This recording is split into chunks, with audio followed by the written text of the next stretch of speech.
Halo, selamat datang di Udah Boleh Buka Mata edisi 3 November 2023. Ini adalah edisi spesial akhir pekan di mana kita akan sedikit secara singkat membahas tentang kondisi IHSG dalam kondisi buka mata. Juga saya akan menjawab sedikit pertanyaan-pertanyaan yang masuk dalam podcast-podcast sebelumnya yang belum sempat terjawab untuk mungkin menjelaskan apa yang belum berhasil saya jelaskan dengan baik pada podcast sebelumnya, dan juga kita akan membahas tentang pemblokiran atau pembatasan edukasi bandarmologi dan foreign flow yang kembali terjadi di Instagram kami. Seperti yang terjadi kurang lebih 2 tahun yang lalu, di mana Instagram kami secara tiba-tiba dihapus untuk menjaga ekosistem dan rantai makanan di bursa, dan hari ini terjadi lagi. Apa yang terjadi di balik itu dan kurang lebih apa yang bisa kita pelajari dari hal tersebut, itu yang akan kita bahas. Oke, langsung aja sedikit tentang kondisi IHSG. Jadi ini saya sedikit review sedikit kondisi IHSG sekarang tanggal 8 September lalu. Ketika IHSG masih di 6.900-an, kami sudah membahas asing cuan besar, IHSG dalam bahaya, sanggupkah lokal menjadi ganjel yang baik. Seperti saya selalu katakan bahwa IHSG dikendalikan oleh investor asing, dan kalau investor lokal melakukan pembelian, IHSG akan jatuh, akan hancur. Kalau investor asing yang melakukan pembelian, lokal jualan, IHSG akan terbang. Itulah fakta paling sederhana dan paling pasti yang ada di IHSG saat ini. Kalau kita lagi bahas pergerakan IHSG, bukan lagi bahas kecap. Dan ini kondisi 1 November lalu, ini seminggu setelah podcast UBBM kami terakhir yang membahas tentang kegawatan IHSG. Waktu itu kejadiannya di sini saya bahas bahwa waktu itu saya katakan selama investor lokal terus melakukan pembelian, saya mengatakan secara sederhana, secara tegas, biar semua paham, selama investor lokal terus melakukan pembelian besar-besaran, IHSG akan terus turun.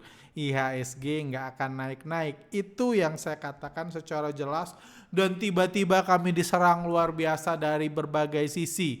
Para haters menyerang kami dan lain-lain, mengatakan bahwa pengen mengcounter bahwa itu tidak benar. Tujuannya apa? Tujuannya supaya investor lokal terus melakukan pembelian. Karena kalau memahami apa yang saya katakan, investor lokal tidak lagi melakukan pembelian, IHSG tidak lagi turun, dan investor asing tidak bisa lagi profit taking. Cuma tentunya itu yang tidak diinginkan para haters atau edukator atau para pembesar-pembesar di luar sana. Yang diinginkan adalah lokal terus beli, lokal semakin nyangkot, duit lokal dibawa oleh asing, dan IHSG terus turun. Itu yang diinginkan, makanya saya diserang habis-habisan, dan itu juga yang terus terjadi. Seperti saya katakan, seperti Anda lihat setelah pembahasan itu, ini investor lokal terus melakukan pembelian, indikator ini domestic flow atau korban flow terus bergerak naik, artinya investor lokal terus beli. Secara total pada periode ini aja udah 7,3 triliun rupiah duit lokal yang sudah diserahkan investor asing kalau untuk dibawa pulang kalau mereka mau, karena karena lokal terus melakukan pembelian, lokal terus panik buying, IHSG terus turun. Itu fakta yang terjadi. Itu fakta yang terjadi, dan yang kami katakan terbukti benar. Selama lokal beli, IHSG terus turun. Ini faktanya semakin kelihatan. Indikator terus naik, IHSG terus turun. Dan di balik jatuhnya tersebut, mereka yang mengcounter kami jadi haters, jadi mengkritik kami, selalu mengatakan bahwa IHSG itu jatuh bukan karena foreign flowan, bukan karena local panic buying, itu karena suku bunga Amerika Serikat, itu karena the Fed, itu karena nilai tukar rupiah, ini karena perang di Timur Tengah sana, itu karena di Ukraina dan lain, itu karena itu semua katanya. Pertanyaannya, kalau Anda bilang karena Ukraina, karena suku bunga The Fed, karena dolar yang naik dan lain, kenapa lokal beli? Kan itu kan faktanya yang nggak bisa ini yang bukan kecap, faktanya lokal beli 7,3 triliun. Masa Anda mau mengatakan lokal belanja 7,3 triliun karena karena ada perang antara Israel dan Hamas? Masa itu yang mau dikatakan? Di mana muka Indonesia kalau dikatakan itu? Masa dikatakan karena suku bunga The Fed, investor lokal beli 7,3 triliun? Karena itu faktanya. Jadi saya sih nggak mau bahas kecap-kecap seperti itu, makanya saya nggak mau diundang di TV lagi. Karena menurut saya sedang berbohong kalau saya mengatakan IHSG naik karena The Fed, karena dan lain. Dan kenyataannya, 1 hari yang lalu The Fed memutuskan bahwa mereka nggak ngapa-ngapain. Jadi setelah berbulan-bulan, sebulan lebih nggak ngapa-ngapain, terus The Fed memutuskan, kali ini juga saya nggak mau ngapa-ngapain. Terus hari ini juga nggak ngapa-ngapain, besok nggak ngapa-ngapain, lusa nggak ngapa-ngapain. The Fed nggak ngapa-ngapain, tapi tiba-tiba IHSG terbang. Kan dikhawatirkan naik suku bunga, turun suku bunga, ada pusing lah, kecapnya terlalu banyak jenis itu yang dikatakan. Tapi kenyataannya The Fed nggak ngapa-ngapain, IHSG terbang. Lucu ya, nggak ngapa-ngapain IHSG terbang. Bahkan bursa Amerika aja nggak seheboh Indonesia. The Fed nggak ngapa-ngapain nggak heboh, The Fed katanya mau ngapa-ngapain nggak heboh, bursa Indonesia lebih heboh. Tapi kenapa IHSG 2 hari terakhir naik, Kamis dan Jumat? Simple aja. Karena lokal berhenti beli, lokal jualan ke asing. Seperti di sini. Lokalnya jualan, makanya indikatornya turun. Indikator korban flow-nya turun, artinya korban-korban jualan. Kalau korban jualan, IHSG naik. Kurang jelas apa sih? Kayak gitu. Kurang jelas apa? Terus dibilang lagi kecap, ini karena The Fed nggak ngapa-ngapain, IHSG bergerak naik. Padahal minggu lalu juga The Fed nggak ngapa-ngapain kan suku bunganya. Hari Senin juga nggak ngapa-ngapain. Apakah IHSG harus terus naik? Kan nggak juga. Jadi itulah fakta yang terjadi yang saya harapkan Anda mengerti nih. Karena kondisinya sekarang agak sedikit panas. Mungkin podcast kami, YouTube kami ke depannya mungkin nggak boleh lagi rilis kayak gitu. Karena seperti yang akan saya bahas selanjutnya, itu kenyataan yang terjadi. Karena ternyata edukasi kayak gini tuh dibenci banget oleh orang-orang tertentu yang fokusnya adalah rantai makanan bursa kayak gitu. Dan itu juga yang sedikit mau saya cerita dikit singkat aja tentang apa yang terjadi tadi pagi. Jadi tadi pagi sebenarnya ada haters, bukan hanya haters ya, biar fair. Ada orang yang nanya baik-baik, beda lagi yang mengatakan waktu itu ada saham yang kami bahas itu pergerakan harganya turun. Seperti Anda lihat di sini pergerakan harganya turun, tapi investor asingnya belanja. Ditanya baik-baik, kenapa nih? Toh IHSG kan IHSG kalau asing belanja IHSG naik, kenapa di saham ini harganya turun? Kenapa di saham ini asing belanja harganya turun kayak gitu? Pertama, kita nggak bisa samakan IHSG dengan semua saham. Karena IHSG hanya digerakkan oleh saham-saham tertentu yang memang dibandari asing. Itu pertama. Jadi saham yang dibandari lokal, apapun yang dilakukan asingnya nggak ngefek apa-apa. Itu satu. Kedua, kalau di saham ini, sebenarnya di saham ini kalau Anda punya sistem foreign flow udah dibilang low foreign flow. Cuman apa jadinya nih, kenapa asing beli ini terus harga turun terus? Apakah asing itu bodoh? Waktu itu lalu saya jelaskan tentang kebetulan kasus di saham ini memang menarik. Saya nggak berani sebut sahamnya karena saya takut YouTube ini juga diblok ya. Jadi ini simpel aja nih, saham baru. Di saham ini memang terjadi namanya kalau di teori foreign flow, teori workshop yang sudah dijelaskan 3-4 tahun yang lalu, di dalam teori foreign flow ini namanya foreign backdoor strategy. Jadi ada caranya investor asing beli saham pakai akun asing mereka. Investor asing beli saham pakai akun mereka, terus udah itu kalau asing beli, misalnya beli pakai AK, dipindahin ke BK bisa. Belinya pakai AK dipindahin ke BK itu bisa. Investor asing beli pakai AK dipindahin ke CC bisa. Mereka bisa transfer barang, itu bisa aja. Tapi yang nggak bisa adalah merubah kode F-nya. Karena transfer barang itu harus dilakukan oleh satu nama yang sama atau satu institusi yang sama. Satu institusi yang sama nggak mungkin punya 2 kewarganegaraan. Namanya juga sama ya, warga negaranya satu. Saya Indonesia aja. Gitu. Saya buka di AK juga saya tetap Indonesia. Saya punya di Mirai saya tetap Indonesia. Karena walaupun saya buka di broker asing. Jadi itu yang nggak bisa adalah Satu orang punya 2 kewarganegaraan. Tapi kalau asingnya niat, ada cara lain untuk menyembunyikan aksi jual mereka. Caranya gimana? Caranya adalah mereka beli pakai asing, seperti ini yang terjadi. Setelah mereka beli pakai asing, barang yang mereka beli di sini, Anda lihat barang yang mereka beli di sini dijual di pasar nego ke akun suruhan dia misalnya, atau akun partner dia, atau bisa juga akun, saya nggak mau bahas lebih detail lah ke akun siapa dalam kasus ini, cuman akun kepercayaan dia, misalnya dia pakai nama OB di Indonesia yang semuanya dikendalikan oleh bandar asing di luar negeri, ditransfer di pasar nego ke nama OB itu, akhirnya OB itulah yang ngeguyur kita sebagai investor retail, bukan asing.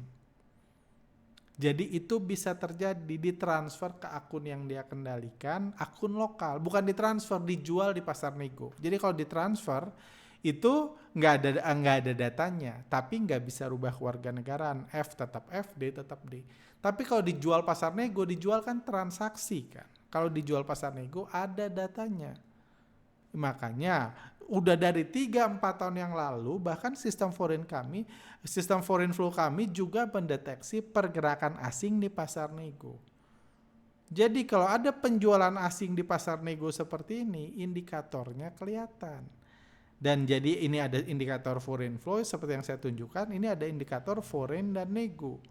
Kalau dari indikator foreign dan nego ini ternyata meskipun asing terus beli, ternyata indikator foreign plus nego flow-nya ini tetap bergerak turun. Artinya apa? Yang dijual di nego lebih banyak yang dibeli dari pasar reguler. Dia jual ke teman dia sendiri ini. Dia nggak bisa guyur retail di nego karena retail nggak beli nego. Dia jual ke teman dia sendiri di pasar nego. Nah, kayak gitu, udah itu temennya lah yang ngeguyur kita di pasar nego. Atau teman, partner, bawahan, terserah. Kayak gitu, itu yang terjadi. Itu yang kami bahas di Instagram tadi pagi. Simpelnya lah, cuma ketik biasa. Saya cuma iseng biasa, ketika asing, keluar dari pintu belakang, saya post. Sama seperti ratusan post kami setahun terakhir. Biasa aja post, bahkan ini bukan ilmu baru. Kalau Anda ikut workshop foreign flow ini udah dengerin dari 3-4 tahun yang lalu dan sistemnya udah ada detik ini di setiap sistem foreign flow tentang transaksi di pasar nego. Tapi betapa kagetnya ketika di post hanya beberapa menit setelah di post, seperti Anda lihat ini postnya sudah ada yang nge-like, orang-orang Indonesia sudah di like. Tiba-tiba ada ada notif kayak gini, due to a legal request, people in some location won't see your photo. Sudah feeling gak enak. Jadi ada yang menuntut, melaporkan, menuntut legal request atau meminta pengacara. Saya nggak tahu lah, saya nggak pengen tahu juga apa yang dia lakukan. Jadi cuma intinya legal request ini mengatakan orang-orang di lokasi tertentu nggak akan melihat post kami. Lokasi mana? Kayak gitu kan. Bisa aja misalnya orang-orang di Amerika nggak bisa ngelihat post kami, ya nggak apa-apa lah. Kami kan perusahaan edukasi di Indonesia, niatnya juga kan mau mengedukasi orang Indonesia. Atau investor asing yang lagi ini gitu. Investor asing di Singapura yang lagi ini yang lagi kami bahas ini misalnya nggak bisa lihat, ya nggak apa-apa, post kami nggak dilihat oleh orang Singapura. Tapi ternyata ketika diklik yang nggak boleh lihat itu orang Indonesia. People Indonesia won't see your photo. Katanya ini restricted under Indonesian laws on gambling content. Jadi somehow katanya ini gambling content. Saya baca 3 kali, gamblingnya di mana sih grafik kayak gini, cuma ya sudahlah. Ini bukan pertama kali juga kami mengalami ini. Jadi post kami di stop, jadi Anda nggak bisa lihat post kami. Jadi kalau Anda lihat di Instagram kami ada post seperti ini. Cuma kalau Anda di Indonesia mau belajar bandarmologi, mau baca ini, Anda nggak akan lihat ada post ini di Instagram kami. Karena konten ini sekarang hanya buat orang di luar negeri sana. Seperti kami bilang, kami sudah mengalami website kami diblokir, Instagram kami dihapus. Sekarang kami dilarang posting konten edukasi di Indonesia untuk orang Indonesia. Kami sudah mengalami itu semua. Itulah resiko membahas tentang analisa bandarmologi dan foreign flow. Ya kami sudah ngerti, udah ya kaget dikit sih, cuma ya udah gitu. Bahkan kami dulu sempat ngurus, nemuin tanya ini, intinya ya udah lu harus dihapus, lu terima aja, salah lu sendiri bahas bandarmologi. Intinya itu yang saya bahas. Bahkan ini saya nggak akan minat ini apa-apa, nggak ada peringatan, nggak ada apa. Untuk Instagram ya. Walaupun kalau Anda follow kami 1,5 bulan yang lalu, saya secara ini waktu itu UBBM lagi seru-serunya, saya secara spesifik bilang saya akan mengurangi post-post di UBBM karena ada yang memperingatkan saya untuk jangan sering-sering post di UBBM. Banyak yang protes bilang, banyak yang request, saya dapat untung dari pembahasan Pak Arga, saya belajar banyak, hayu dong bela retail, yes memang. Kalau dunia sesederhana itu enak, cuma kalau retail untung, kan bisa-bisa bandar ruginya, keuntungannya berkurang. Jadi memang itu beban berat yang ada di bursa saham untuk menjaga rantai makanan. Jadi saya nggak tahu. Jadi apakah ini hanya pos ini aja? Apakah pos lain juga akan diblokir? Saya nggak tahu. Tapi saya sih, kalaupun diblokir semua ya sudahlah. Memang itu realita yang ada di bursa kita dan saya juga harus mikir-mikir lagi sih karena udah sekali dihapus Instagram. Sekarang diblokir, dihapus tanpa pemberitahuan, tanpa apa, dihapus gitu aja. Sekarang diblokir, ada legal request dan itu yang terjadi. Jadi buat teman-teman yang mau follow ini, yang mau belajar tentang bandarmologi dari kami, dari Instagram kami, ya tentunya udah ada solusi kan. Sebenarnya nggak usah jadi cengeng, nggak usah ribut, ada solusi. Pertama, kalau Anda mau belajar bandarmologi dan foreign flow dari kami, ya bisa Anda pindah ke luar negeri. Karena kalau Anda tinggal di Amerika, Anda boleh baca konten ini. Investor asing misalnya goreng-goreng BBRI dari Amerika boleh baca konten ini, cuma kalau Anda di Indonesia nggak boleh. Pertama bisa ke luar negeri, atau kalau mau pakai VPN mungkin bisa, saya belum nyoba sih mau pakai VPN, mungkin bisa, atau ya bisa juga kalau mau follow Telegram kami. Follow Telegram kami, saya tampilin deh, nah follow Telegram kami di bawah ini, seperti itu. Mudah-mudahan katanya sih, konon katanya Telegram itu yang paling aman, makanya kami pun paling rajin sebenarnya posting di Telegram kayak gitu, lebih belak-belakan. Jadi itu aja sih menurut saya, nggak usah diributin, nggak usah menjelek-jelekan pihak-pihak tertentu, nggak usah, ini hanya realita. Itu saya juga tahu itu resiko yang saya dapatkan dengan membahas analisa seperti ini. Kalau saya bahas analisa teknikal, saya kasih nama candlestick apapun, atau saya buat acara 3 hari 3 malam baca laporan keuangan, saya yakin itu nggak akan ada efeknya apa-apa buat saya, nggak akan ada yang blokir, nggak ada legal request dan lain-lain.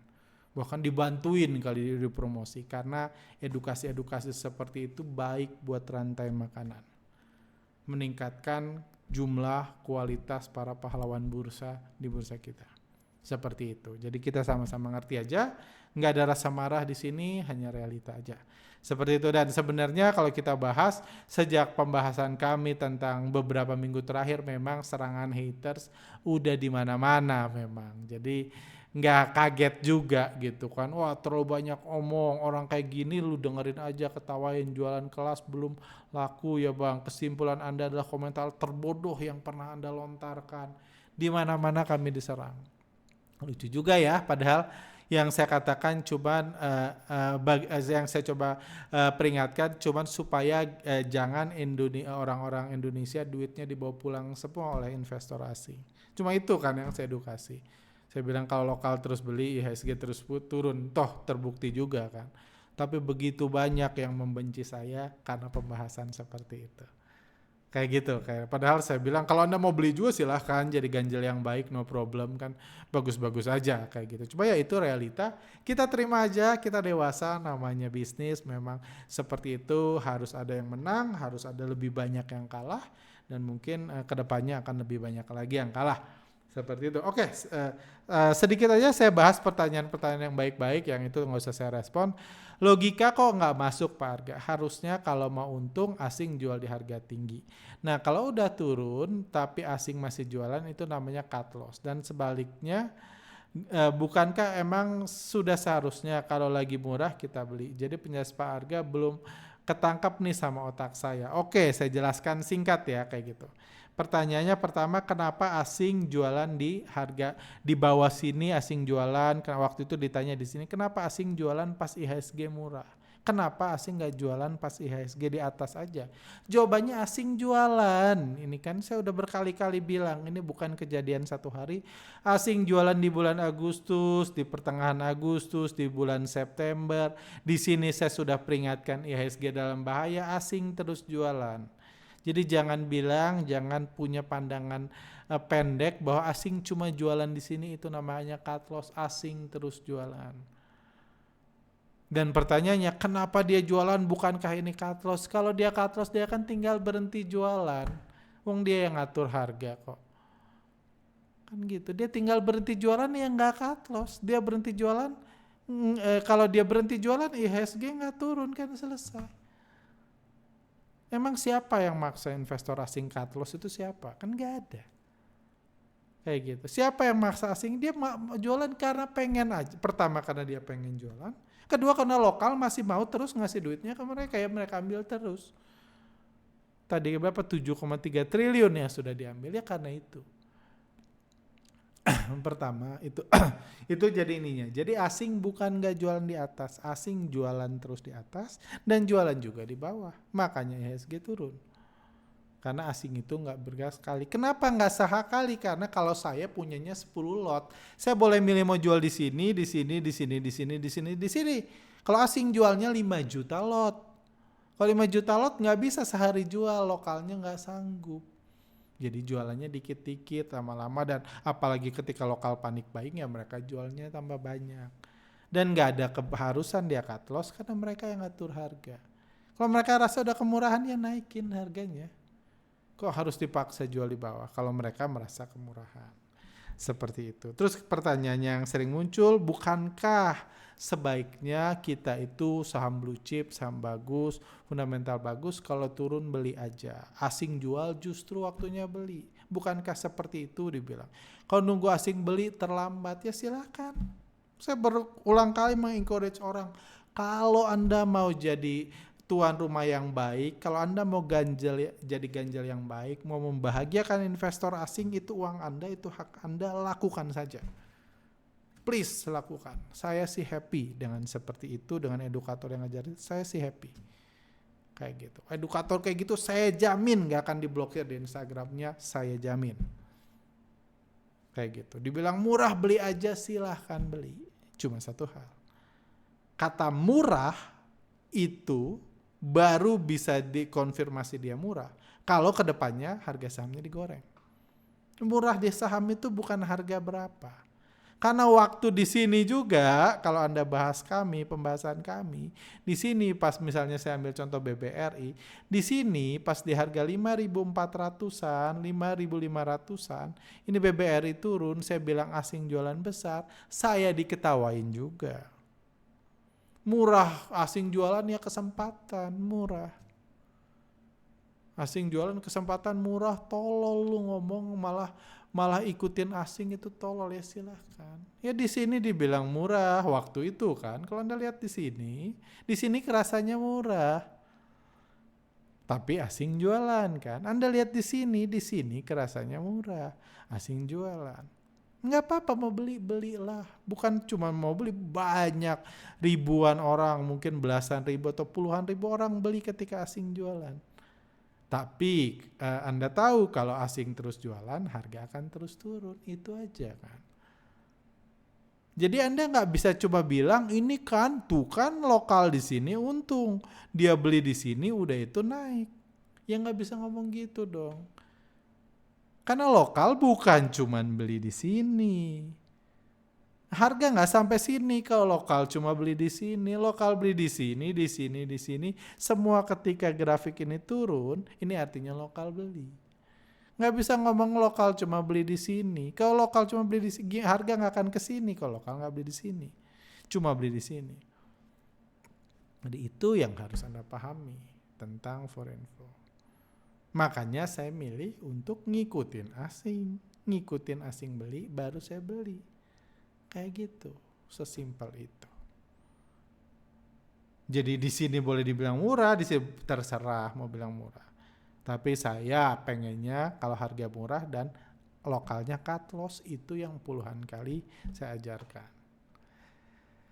Seperti itu. Oke, ada satu lagi mungkin tanggung lama. Asing di IHSG bukan cuma puluhan bang, mungkin jutaan. Saat ada yang jual juga ada yang beli. Hanya kebetulan yang jualan lebih banyak karena mereka merasa udah profit di saat bersamaan asing juga beli. Namanya pasar berlaku hukum supply dan demand. Kalau bahas supply dan demand jadi video 1 jam, itu panjang. Antara realita, bandarmologi, dan teori kampus supply dan demand itu panjang bahasnya. Saya bahas yang atasnya dulu.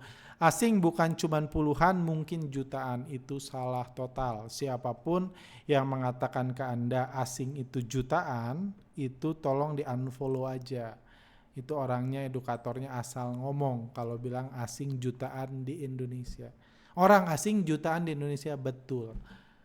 Tapi orang asing, orang-orang ya, kayak saya ngomong orang asing di Indonesia yang trading itu nggak sampai 5.000 orang. Saya ada datanya, cuma nggak bisa tunjukkan di sini. Jadi jumlah investor asing dan institusi asing yang trading di Indonesia itu nggak sekitar 0,02%. 0,2% lah ya. Saya takutnya 0,02% sedikitan. Jadi jumlahnya ribuan. Ribuan itu juga banyak titipan-titipan bandar lokal. Kayak gitu. Jadi saya kaget kalau saya menemukan ada 500 orang bule di luar negeri sana yang trading di Indonesia. Benar-benar bule, nggak ada kaitannya sama Indonesia. Saya shock. Kalau ketemu 100 aja saya shock. Jadi asing itu sangat kecil jumlahnya, 0,0, anggaplah 0,02%. Saya harus lihat data terbarunya sih. Kayak gitu. Jadi 99%, 99,8% investor di Indonesia adalah lokal, individual, retail, korban. Itu ada datanya, saya tunjukkan di setiap workshop Foreign Flow. Pernah ditunjukkan juga di podcast Bicara Bandar. Seperti itu. Jadi asing bukan jutaan, bukan. Salah banget. Itu ada datanya dari bursa. Itu pertama. Saat asing ada yang jual, ada juga yang beli. Betul. Namanya bandar selalu bergerak di dua sisi. Nggak mungkin bandar kalau mau jualan dengan sukses harus ada yang naikin juga. Kayak contohnya seperti ini, asing. Misalnya ini Anda lihat, ketika dalam proses asing menyerap duit lokal melalui BBRI, ada aksi-aksi beli, ada rebound, ada rebound harian, naik turun, kayak gitu harganya, gitu cara nyetirnya. Jadi itu hanya proses aja yang dilakukan asing supaya lokalnya tetap semangat, tetap mau beli, tetap ini. Jadi tujuannya satu, tujuannya menyerap duit investor lokal. Tujuannya satu. Kayak gitu. Jadi mereka semua banyak, mereka memang banyak tapi nggak ada urusan, bukan berarti hanya ada yang beli, ada yang jual kayak gitu, bukan. Untuk jualan mereka harus ada juga pasukan yang hajar kanan biar harganya nggak selalu turun. Karena kalau asing jualan terus, harganya turun terus. Kalau harganya turun terus, lokal nggak mau beli. Kalau lokal nggak mau beli, asing nggak bisa jualan lagi.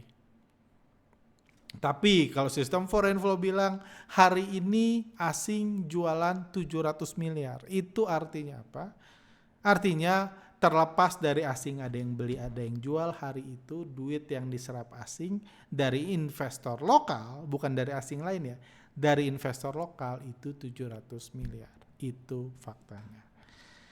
Oke, seperti itu aja untuk podcast UBBM ini saya bingung harusnya UBBM atau Bicara Bandar, cuma karena ini sore-sore saya mau cepat aja, saya mau bahas itu aja. Jadi mungkin seperti aja, saya nggak tahu apakah video YouTube ini bisa ditayangkan, akan di take down dan lain-lain. Yang pasti seperti saya bilang, saya nggak marah, saya nggak menuntut apapun, saya nggak ini. Menurut saya udah lama di bursa, kita tahu kebijakan juga semuanya demi kebaikan IHSG, demi menjaga rantai makanan di IHSG, dan saya nggak mau jadi orang yang merusak rantai makanan di IHSG.